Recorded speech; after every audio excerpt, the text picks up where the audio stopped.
နောက်ကျတော့ဆရာဆုံးမပြီးတော့မှချလိုက်တယ်ဘာလို့စီတူပေးနေရလဲဘာလို့စီတူပေးနေရလဲဟုတ်လားဒါကြလို့ရတော့လေကောင်းပါလား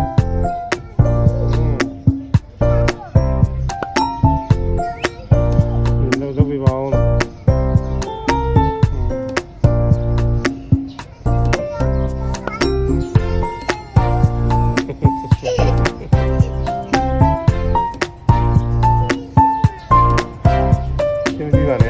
လူဖတ်ဟုတ်တယ်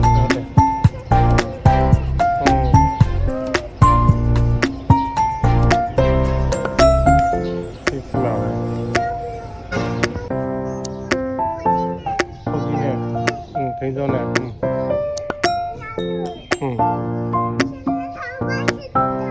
ကျွန်တော်ကောင်းပါဘယ်လိုလဲ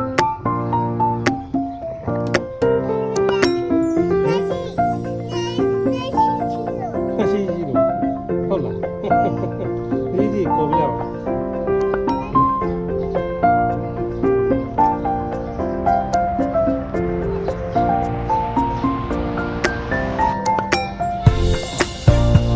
စင်ဘောကခုတ်တယ်လေစင်မနာအောင်တော့ဘောတိုင်းနေဟောအဘောနေတင်ငယ်ယုံပြီးတာ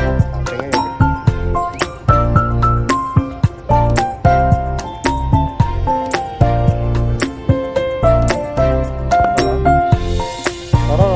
ဒီမကောင်းတဲ့သူကျမ်းမာမကောင်းတဲ့သူတို့ဘာဖြစ်တဲ့လူတို့ဒီလိုတော့တော့ရတယ်